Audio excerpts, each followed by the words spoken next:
Hi, my name is Max Lawrence, and I'm one of the co-founders of Space 1026. We currently have a show on display at 96 Gillespie Road in London, England. This is our introduction to Philadelphia and our collective. This is a traditional mummer's outfit.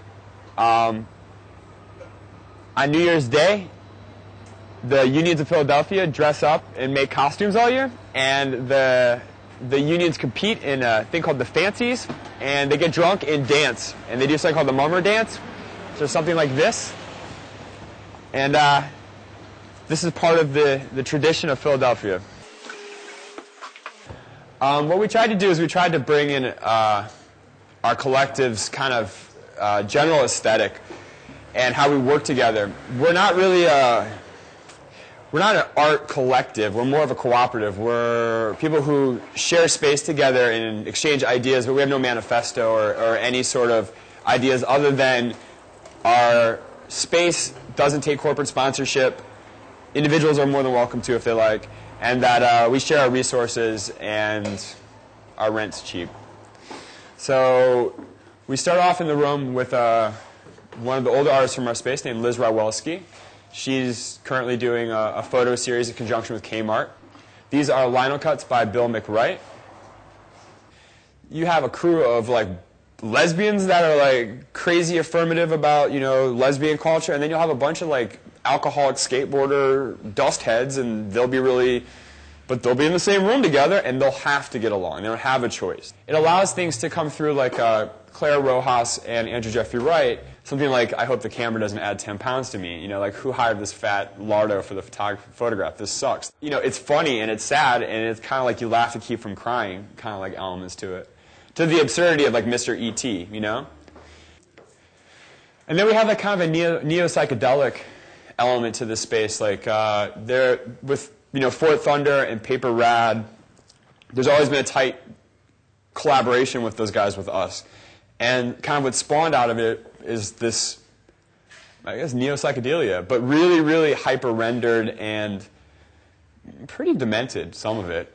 And then you have somebody like Adam Wolochowicz, who's one of the original members of the space, who, for lack of any other description, I mean, he's a photographer, but his real art form is his house. And he bought a house in Philadelphia 8 years ago that had a pirate ship built in the basement and had manacles, and you'd look through them, and there were these little scenes. And he's been redecorating his whole house by hand with an ocean theme.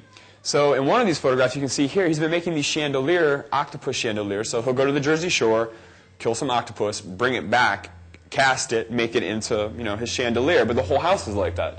But also Adam is kind of like a collector. And so he collects like, you know, these Gwar photographs. Like he collects like both objects and oddity people. And so he has this like really interesting family of people around him. Some of them pretty weird, but like great people.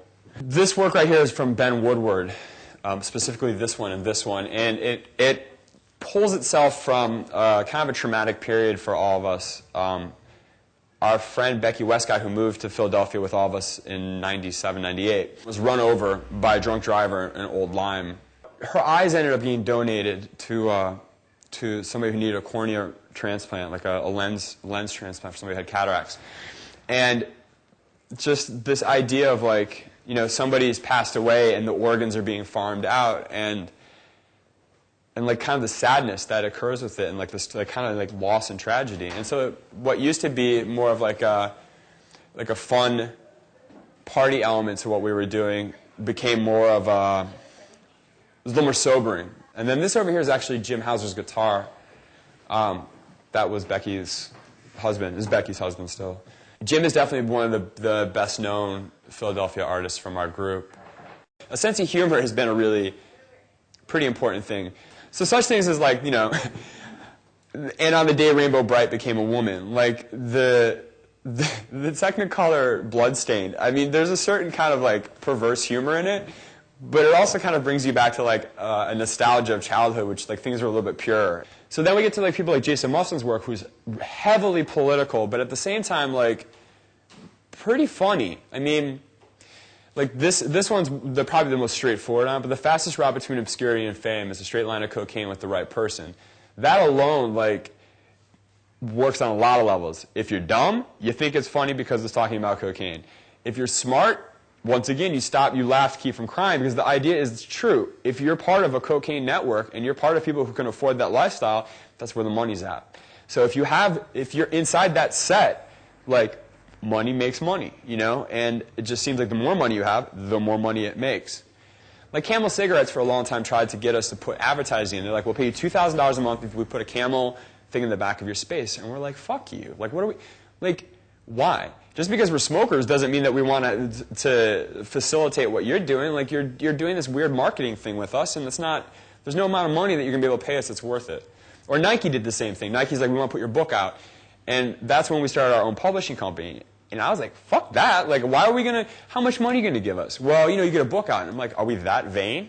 Like, is it really that vain of us to do that? Well, we'll just do it ourselves. You know what I mean? Like, you want a high school yearbook of us being like, hi, I'm a famous artist. Like, look, I'm famous. Like, you know, buy my sneaker art. Like, that's not what we need. Now, as an individual, that's fine. If you want to do a sneaker for Nike, I have no problem with that. But with the overall collective, we don't do that. And the same with Urban Outfitters, same with a lot of companies, that they want to micro-brand with you and they want to get into your thing. And honestly, like, it's just not worth it. It's not. There's nothing at this point that would make me change, or anybody at the space change that, because we've gotten this far, you know? And then someday we'll get evicted and that'll be it. And then it'll be the end of the story. And then it'll start, somebody else will start something. You know what I mean? Like, it's not. But it is interesting. The future, though, I think holds the strip malls. That's where the future art collectives will be at. LA strip malls, man.